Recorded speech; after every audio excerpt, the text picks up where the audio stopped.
रानी, उठना, आज चलना है हमें। देख 6 बज चुके हैं। अरे उठ जा अब।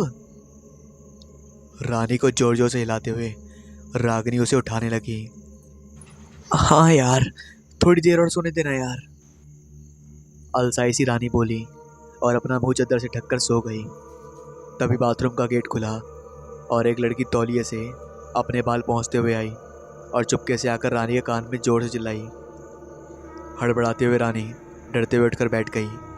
रागिनी और बाथरूम से निकलने वाली लड़की, जिसका नाम साक्षी था, दोनों ने एक दूसरे से हाई फाई किया और हंसने लगी। यार रानी, तू कितनी डरपोक है ना यार, बस इतने से भी टूट जाती है, साक्षी ने रानी के सर पर टपली मारते हुए कहा। मैं नहीं डरती किसी से, और अगर चुड़ैल कोई मेरे सामने आ भी गई तो उससे बोल दूंगी कि मेरे अंदर घुस जाए, और तुम दोनों मत डराओ मुझे। रानी झिझक झिझक कर गुस्से में बोलकर बाथरूम की तरफ चली गई। उसे जाते देखकर साक्षी और रागिनी हंसने लगी। ये तीनों दोस्त गर्ल्स हॉस्टल के एक ही रूम में रहती थीं और अपने घर से दूर देहरादून में स्टडी करने आई थी। रानी, रागिनी और साक्षी, इन तीनों में रानी कुछ डरपोक किस्म की थी, लेकिन अक्सर ही उसके बैग से कुछ तंत्र मंत्र की किताबें मिला करती थी। तो कभी भूत पिशाचों को वश में कैसे करें, इनके बारे में लिखा किताबें मिलती थीं, और ये सब उस वक्त मिलती जब रानी को अपने घर जाना होता था। ये किताबें रानी सबसे छुप कर खरीदती, और जब किसी को पता चलता तो कोई ना कोई बहाना बना देती कि ये उसके भाई, अंकल या पड़ोस के मंदिर वाले पंडित जी ने भिजवाई है। भूतों से डरने वाली रानी ये किताबें क्यों पढ़ेगी, यही सोचकर वो दोनों से ज़्यादा सवाल नहीं करती थी। एग्ज़ाम के बाद छुट्टियों में घर जाने से पहले इन तीनों और इनके साथ इनके 4 बॉयज़ दोस्तों ने कहीं घूमने जाने का प्लान बनाया। एक ऐसी जगह जिसे यहाँ के लोग भूतिया कहते थे। जिज्ञासा बहुत चीज़ों की होती है, लेकिन जिज्ञासा अगर भूतों को जानने की हो तो खतरा बहुत बढ़ जाता है।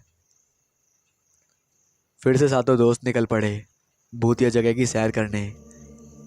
राघव, आशीष, सौरभ और करण, ये चारों गर्ल्स हॉस्टल के बाहर अपनी खुली गाड़ी में इन तीनों का इंतजार कर रहे थे। थोड़ी देर में तीनों भी तैयार होकर नीचे आईं और गाड़ी में बैठ गईं और सब रवाना हो गए। हंसी मजाक करते वो लोग भूतिया कहलाने वाली घाटी की सीमा में प्रवेश कर चुके थे। अचानक ही मौसम में परिवर्तन आने लगा। मई की इस भयंकर गर्मी के मौसम में इन्हें सर्दी का एहसास होने लगा था। अरे यार, ये गर्मी के मौसम में अचानक सर्दी कैसे लगने लगी। मैंने रानी की एक बुक में पढ़ा था कि जहाँ भूतों चुड़ैलों का वास होता है, वहाँ ऐसी गर्मी के मौसम में ठंड लगती है। रानी के घूरते हुए साक्षी ने बोला। चुप करना यार, क्या फालतू की बातें के लेकर बैठ गई तू, ये सिर्फ मौसम खराब है और कुछ नहीं है, आशीष ने चिढ़ाते हुए साक्षी से कहा। तो सब पे एक पल के लिए चुप हो गए। गाड़ी आगे बढ़ती गई। सब उस जगह को हैरानी से देखने लगे थे। बहुत खूबसूरत थी वो जगह। हरे भरे बड़े बड़े से पेड़, कुछ फूलों के तो कुछ फलों के। यहाँ एक अजीब बात यह भी थी कि इस गर्मी के मौसम में यहाँ अमरूद के पेड़ों पर बहुत से अमरूद लगे थे, और तो और वहीं उसके पास ही कश्मीर में होने वाले सेब के पेड़ भी थे। इसी तरह अंगूर, पाइनएप्पल, मौसमी आदि के भी पेड़ लगे हुए थे। ये सब देखकर सब बहुत खुश थे। सबको इन्हें निहारते हुए बस आगे बढ़ रहा था। ऐसा लग रहा था जैसे कोई अदृश्य शक्ति ने इन्हें सम्मोहित कर लिया है और अपनी ओर बुला रही है। जैसे जैसे वो आगे बढ़ते जाते उन्हें और भी खूबसूरत जगह मिलती जा रही थी। स्पीड से बढ़ती गाड़ी चलते हुए अचानक ही रुक गई और इन सबका सम्मोहन टूट गया। सब एक दूसरे को हैरानी से देखने लगे। अरे, ये हम कहाँ आ गए, और ये जंगल इतना खूबसूरत कैसे हो सकता है। करण ने हैरानी से चारों तरफ देखते हुए कहा। एक मिनट, ये सारे फ्रूट्स एक ही जगह कैसे, और ये सब यहाँ कैसे उग गए, और ये अमरूद गर्मी में कब से अमरूद होने लगे, ये सब क्या है। करण की बात सुनकर रागिनी बोली, अरे गाइस, ये भूतिया जगह है तो शायद यहाँ ये सब पॉसिबल होगा। कहते हुए साक्षी हंसने लगी। फिर सबको देखकर बोली, गाइस, क्या तुम लोग भी? मेरे घर भी तो अमरूद सेब पाइनएप्पल सबके पेड़ लगे हुए हैं, है ना? यहाँ क्यों नहीं हो सकते फिर? तुम लोग भी ना पागल हो बिल्कुल। ठीक है यार, अब यहाँ मत शुरू हो। ये बताओ कि अब क्या करें? ये गाड़ी तो पंचर हो चुकी है, अब आगे कैसे जाएं? रात भी होने वाली है, बताओ क्या करें? क्या यार, गाड़ी पंचर है तो एक काम कर, गाड़ी को खड़ी कर, हम पैदल चलते हैं। तभी बीच में डरी हुई रानी बोली, क्या, गाड़ी पंचर? सब उसे देखकर हंसने लगे। वो गुस्सा होकर आगे की तरफ पैदल ही चलने लगी। सबने गाड़ी से सामान उतारा और पैदल ही रानी को आवाज़ लगाते हुए उसके पीछे पीछे चल दिए। अचानक ही भारी गर्जना के साथ तेज़ बारिश शुरू हो गई। सब पूरी तरह भीग गए थे, साथ ही ओले भी पड़ने लगे थे, जिससे बचने के लिए सब इधर उधर कोई सेफ जगह खोजने लगे। तभी साक्षी को एक जगह दिखाई दी। 2 मंजिला बहुत बड़ा सा लंबा सा घर। दूर से देखने पर ये कोई कॉटेज जैसा दिखाई दे रहा था। सब भागते हुए पहुंच गए। वो एक सुनसान सा बहुत पुराना सा कोई गर्ल्स हॉस्टल था। नाम था रानी देवी गर्ल्स हॉस्टल, और इसके जस्ट पीछे खंडर हो रखा एक कॉलेज था। अरे वाह, देखो रानी मैडम, यहाँ तुम्हारे नाम का हॉस्टल भी है। वाह, क्या कहना। रागिनी ने रानी के कंधे पर हाथ मारते हुए कहा। तभी सौरभ ने सबको चुप रहने का इशारा किया और फ़ोन में देखते हुए बोला, गाइस, ये हॉन्टेड है। आज से 25 साल पहले यहाँ बहुत कुछ हुआ था। यहाँ विदेशियों के बच्चे, मेरा मतलब लड़कियाँ पढ़ने आया करती थी। 25 साल पहले यहाँ एक दिन रात को बहुत तेज़ बारिश हुई। सुबह जब प्रोफेसर लोग यहाँ आए तो वार्डन और चौकीदार गायब थे और पूरे हॉस्टल में खून ही खून बिखरा पड़ा था। यहाँ लगभग 100 लड़कियाँ थीं और सब अजीब तरीके से गायब हो गई थीं, और आज तक ये राज किसी को भी पता नहीं चला कि आखिर वो लड़कियाँ गई कहाँ। और तो और, जब वहाँ पड़े खून की जांच करवाई गई तो पता चला कि ये 10 दिन पुराना है। फिर कुछ दिनों बाद वो कॉलेज एक ही रात में खुद ब खुद खंडर हो गया। उसके बाद यहाँ आज तक कोई भी नहीं आया। ये कहते हुए सौरभ चुप हो गया। ये सब सुनकर सब कांप रहे थे। डर सबके चेहरे पर दिखाई दे रहा था। ये क्या बोल रहे हो तुम सौरभ? ये हॉन्टेड है? घबराती सी रानी बोली। हाँ, लेकिन अभी हमें यहाँ रुकने के अलावा और कोई चारा भी नहीं है। अब इतनी रात को हम जाएंगे तो जाए कहाँ? बाहर रहे तो ओले की मार या जंगली जानवरों का शिकार बन जाएंगे। चलो अंदर ही चलते हैं, देखा जाएगा यहाँ क्या होगा। वैसे भी मुझे इन सब बातों पर यकीन नहीं है। याद है ना लास्ट टाइम हम लोग उस हॉस्टल बंगले में रुके थे? क्या हुआ था? कुछ भी तो नहीं ना? उल्टा वहाँ गुंडे लोगों ने अपना अड्डा बनाया हुआ था। यहाँ भी वैसा ही कुछ होगा। रिलैक्स गाइस, डरो मत, सब एक साथ रहना। कहते हुए सौरभ ने सबको समझाया और सबको ज़बरदस्ती अंदर ले आया। कांपते पैरों से सब उस हॉस्टल की तरफ बढ़े और उसका दरवाज़ा खोला। चरमराहट की आवाज़ के साथ उस हॉस्टल का दरवाज़ा खुला। देखा तो पूरे गार्डन में एक सन्नाटा छाया हुआ था। एक मनुष्यत सी फैली हुई थी। ये सब देखते हुए वो धीरे धीरे हॉस्टल के हॉल के दरवाजे तक पहुंच गए। वो दरवाज़ा लकड़ी का था और आधा जला हुआ भी था। उन्होंने दरवाजे को धक्का दिया, जिससे वो ज़ोर से धड़ाम की आवाज़ से गिर गया। उसके गिरते ही एक बहुत बड़ा कबूतरों का झुंड फड़फड़ाते हुए बाहर की ओर निकला और एक बड़ी सी काली बिल्ली ने उन लोगों पर हमला कर दिया। बचते बचाते वो लोग अंदर की तरफ आ गए। सबने अपने फ़ोन से लाइट जला रखी थी। देखा तो वहाँ बड़े बड़े रूम बने हुए थे और कई रूम खुले पड़े थे, जहाँ पर कबूतरों, चमगादड़ों और उल्लुओं ने अपना कब्जा बना रखा था। रूम में बहुत सारे बेड अभी भी लगाए हुए थे। यह सब देखते हुए वो आगे बढ़ रहे थे कि अचानक ऊपर से उनके ऊपर एक मरा हुआ कबूतर गिरा। जोर से चिल्लाते हुए वो सब पीछे की तरफ हट गए तो ऊपर एक काली बिल्ली एक और कबूतर को नोच कर खा रही थी। और उन सबको घूर रही थी। डर के मारे वो सब कांप रहे थे। हे गाइस रिलैक्स, यहाँ कुछ भी नहीं है, ये सब जानवर ही हैं। चलो एक अच्छा सा रूम देखते हैं और वहीं रेस्ट करते हैं, करण बोला और आगे बढ़ा। एक मोड़ के बाद उन्हें एक अच्छा सा रूम दिखाई दिया जो बाकी कमरों के मुताबिक थोड़ा बहुत साफ था और वहाँ कोई भी जानवर वगैरह नहीं था।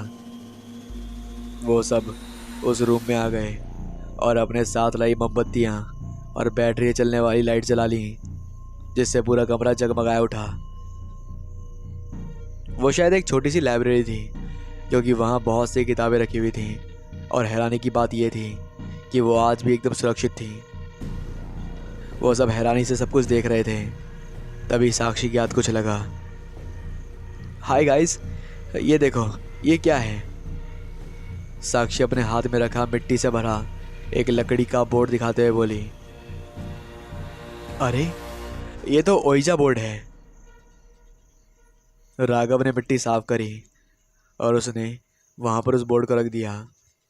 उसने बताया कि इससे भूतों को बुलाया जाता था।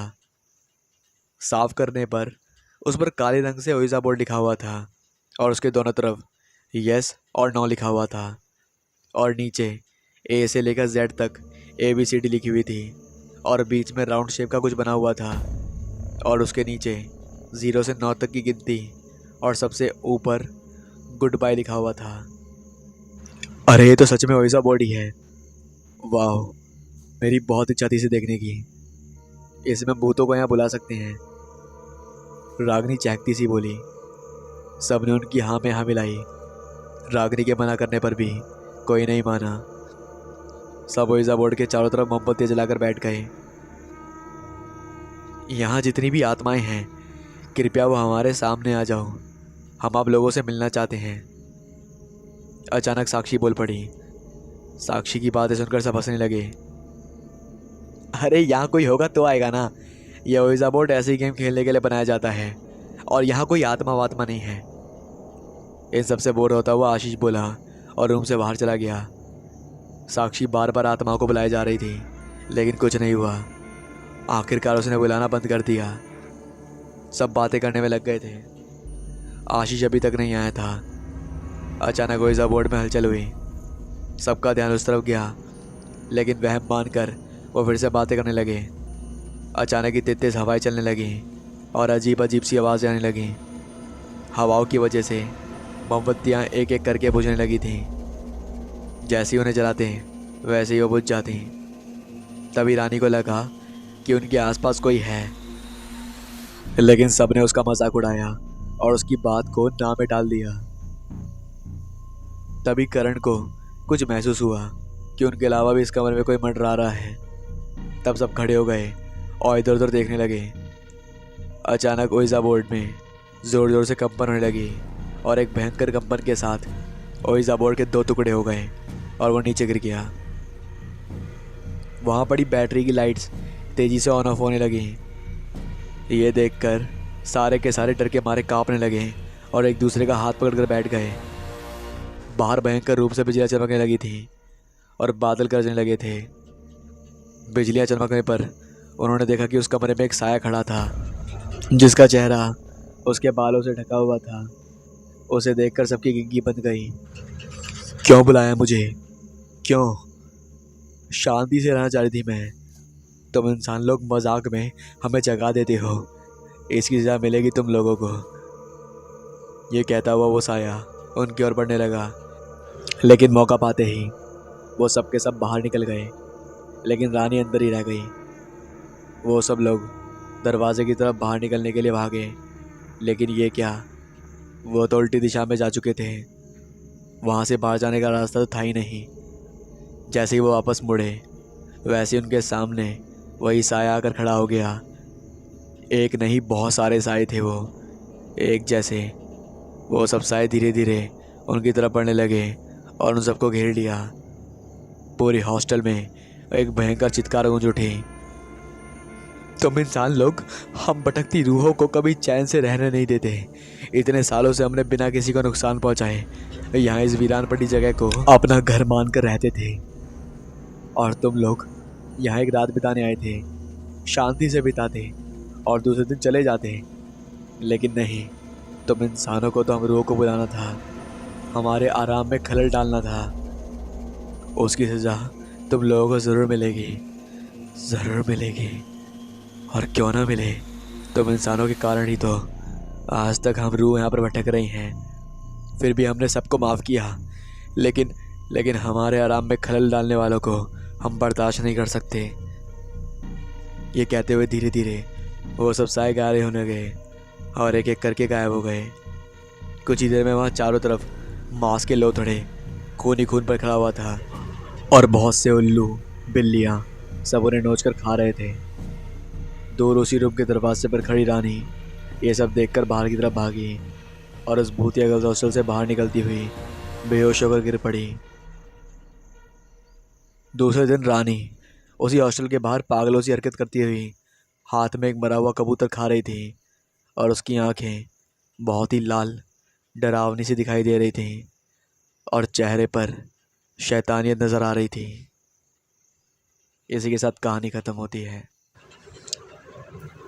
वो एक नया नया बना हाईवे था, एक निर्जन गांव से होकर गुजरता था। अभी वहाँ आवाजाही इतनी आम नहीं हुई थी। वैसे उसे बने हुए ज़्यादा समय नहीं हुआ था, पर कुछ सड़क हादसे भी उसके खाते में दर्ज थे। लोगों को वो आम हादसे ही लगे और इस मामूली बात की तरफ भी किसी का ध्यान नहीं किया कि अधिकतर हादसे उसी निर्जन गांव की हद में या उसके करीब ही हुए थे। एक उमस भरा दिन, दोपहर का समय, जब एक कार उस हाईवे से गुजरती है जिसमें 3 दोस्त राज, अमन और कमल थे। तीनों को जल्दी में कहीं पहुंचना था, इसलिए वो शॉर्टकट रास्ता चुनते हैं क्योंकि वो हाईवे दूसरे रास्तों की अपेक्षा जल्दी पहुंचाता है। दिन के करीब 2:30 बज रहे थे। उस हाईवे में दूर दूर तक एक परिंदा भी नजर नहीं आ रहा था। राज गाड़ी चला रहा था और बाकी दोनों आपस में बातें कर रहे होते हैं। अमन कमल से कहता है, यार लगता है कि हम इस रोड पर पहली बार आए हैं, क्योंकि इससे पहले ये जगह मैंने कभी देखी नहीं है। राज मिरर में उन दोनों की शक्ल देखते हुए कहता है, हाँ तुम सही कह रहे हो, हम इससे पहले कभी इस रास्ते से नहीं गए हैं, लेकिन आज मजबूरी में हमें ये रास्ता चुनना पड़ रहा है। हमें किसी भी तरह शाम तक 6 बजे अस्पताल पहुंचना होगा। वहाँ मीरा जिंदगी और मौत के बीच झूल रही है। कमल राज की तरफ देखकर कहता है, हाँ यार, लेकिन हुआ क्या? तूने हम लोगों को कुछ बताया भी नहीं और सीधे लेकर चला गया। तू परेशान था इसीलिए उस वक्त मैंने पूछा नहीं कुछ, लेकिन अब तो बता दे। कमल की बात सुनकर अमन ने भी उसकी हाँ में हाँ मिलाई। राज थोड़ा उदास होते हुए कहता है, यार मुझे उसके मम्मी पापा से शादी के लिए बात करनी थी, लेकिन काम की वजह से नहीं कर पाया। और अभी कल पता चला कि उसके पापा ने उसकी शादी कहीं और तय कर दी। बस इस टेंशन में उसने बहुत ज़्यादा नींद की गोलियाँ खा ली हैं और उसे आज सुबह ही अस्पताल में भर्ती कराया गया है। मुझे तो पता भी न चलता अगर उसकी दोस्त मधु फ़ोन करके ना बताती। कमल बुरी बात सुनने के बाद, अच्छा तो ये बात है। वैसे देखा जाए तो गलती तेरी नहीं है मेरे भाई, और ना उसकी है। तू नहीं बात कर पाया, लेकिन उसे तो अपने पेरेंट्स को बताना चाहिए था ना। अमन ने भी उसके बीच में बोलते हुए कहा, हाँ यार, इन लड़कियों का कुछ पता नहीं चलता कब क्या कर जाएं। राज ने गाड़ी की स्पीड बढ़ा दी और गाड़ी अब उस गांव के पास पहुंच रही थी।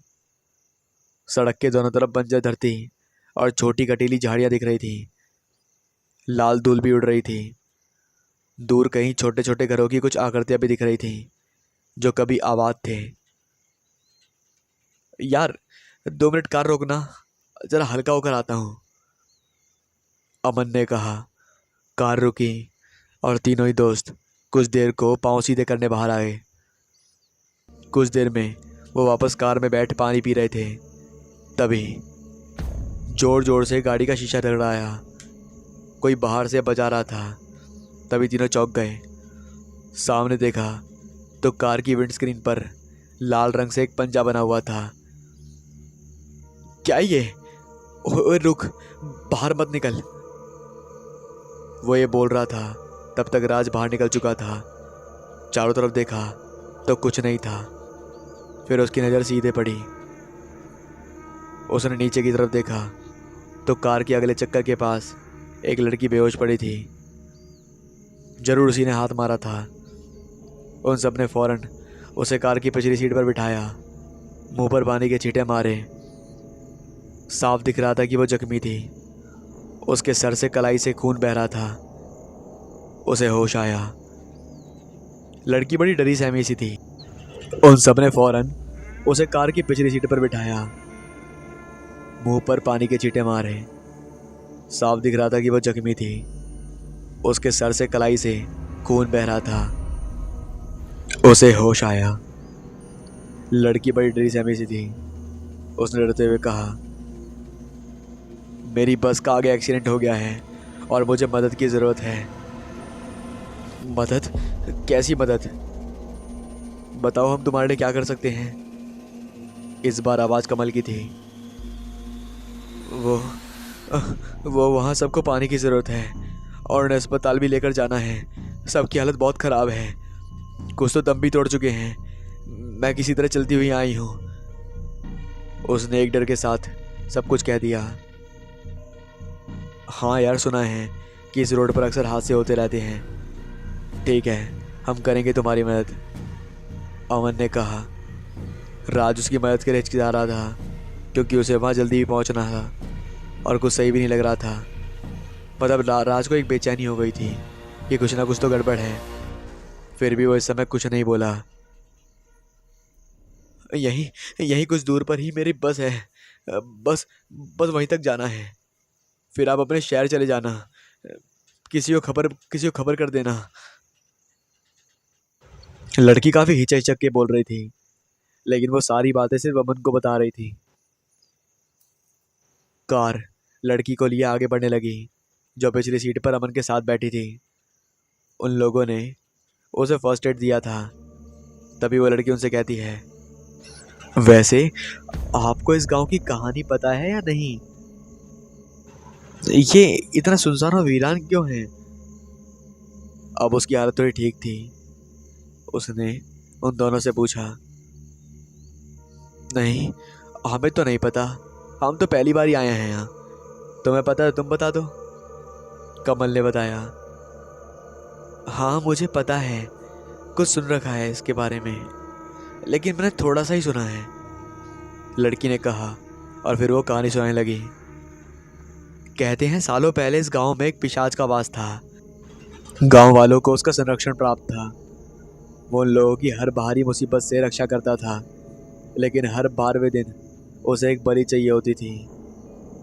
गांव वाले अपने बीच से ही किसी को चुनकर बलि के रूप में उसे भिजवा दिया करते थे, ताकि वो उनका शिकार ना करे। वो पिशाच बहुत शक्तिशाली था। वो हमेशा रात को ही अपनी ताकत में होता था। फिर तब जब आसमान आ जाते थे या फिर भरी हुई धूप होती थी, तब उसकी जो बाकी साए थे वो उसकी रक्षा करते थे, जो कि उसके गुलाम थे, और वही रूह उसकी सेवक थी।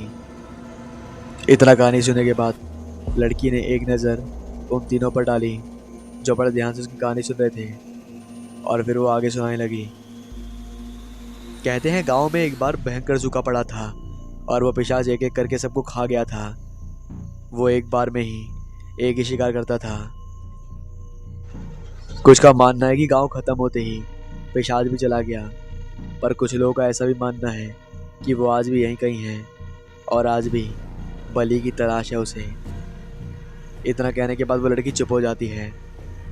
वो तीनों जो बड़े ध्यान से उसकी बातें सुन रहे थे, वो जोर जोर से हंसने लगे।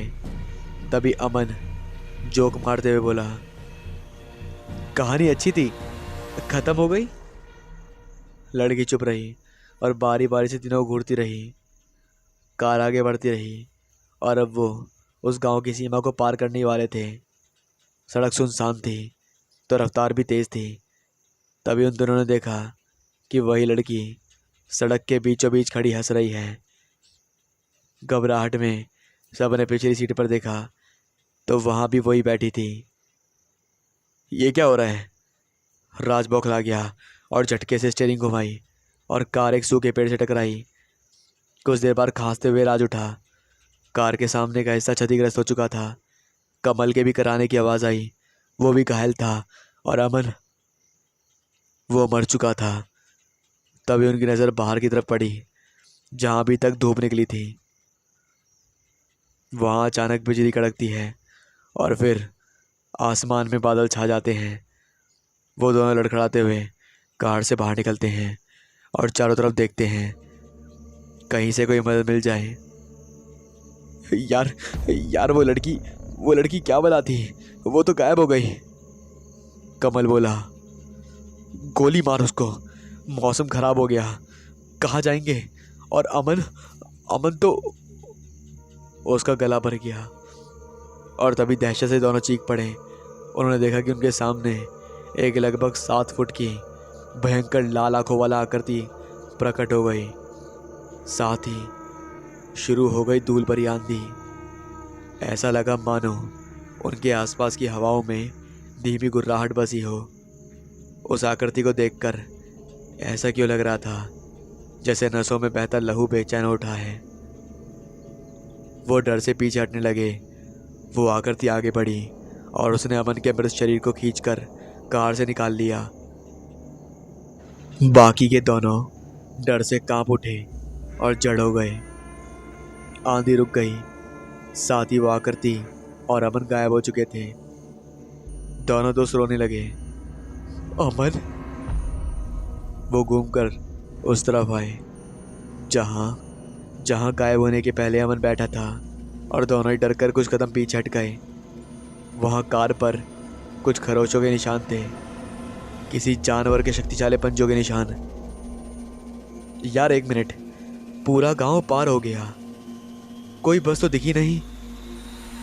कमल हैरानी से बोला। इसका इसका मतलब वो लड़की। राज दहशत से फुसफुसाया। और वो आकृति जो अमन को ले गई, वो जरूर वही पिशा। कमल बोला और खुद ही डर गया। पर हमें क्यों छोड़ दिया। राज ने ऐसा बोला ही था कि तभी उनके आसपास हवा में गूंजी उसी लड़की की फुसफुसाहट की आवाज थी। मैंने कहा था ना, एक बार में बस एक बलि। वो दोनों ही समझ चुके थे कि वो लड़की ही वो रूह थी, पिशाच की नौकर।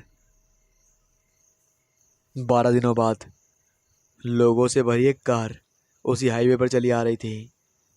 कुछ दूर आगे एक लड़की बैग थामे माइलस्टोन पर बैठी है और लिफ्ट मांगते हुए हाथ हिला रही है। इसी के साथ कहानी खत्म होती है।